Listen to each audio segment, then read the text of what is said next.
Well, good morning, all. I had actually anticipated doing this talk on Tuesday, but to be honest with you, I've been living with this thought since last Wednesday night, and I just wasn't finished with it, or it wasn't finished with me on Tuesday, and I thought maybe it'd be done by today, and it's not. But let me share with you uh, where I am with this thought. As we were gathered together a week ago Wednesday, a passage from Ephesians chapter 3 kind of grabbed my attention.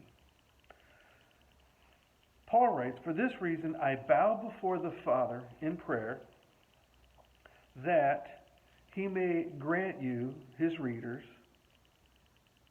to be strengthened with power through his Spirit in your inner being, so that Christ may dwell in your hearts through faith." And here is the thought that has grabbed a hold of me. "That you, being rooted and grounded in love, may have strength to comprehend with all the saints what is the breadth and length and height and depth, and to know the love of Christ that surpasses knowledge, that you may be filled with all the fullness of God." So the issue at his hand is love. And let me read just a couple of words here again. "That you may have the strength to comprehend with all the saints what is the breadth and length and height and depth." So Paul here is using the language of dimensions of, length, breadth, height, and depth.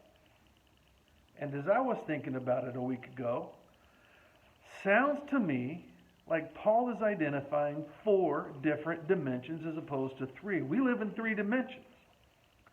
Is it possible that Paul is using a little bit of sanctified exaggeration? I don't think that's the case.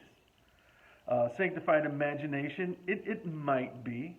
What is clear to me is that Paul is taken with the expansive and the vast nature of the love of God in Christ Jesus for us. And to be quite frank, it's an impossible love.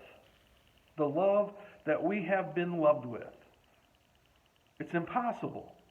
The love that we are looking to be rooted and grounded in. Paul's prayer. That we are looking to be rooted and grounded in, that we may grow into. It's an impossible love. It has four dimensions that are mentioned right here in this passage, and it overwhelms me to think of this.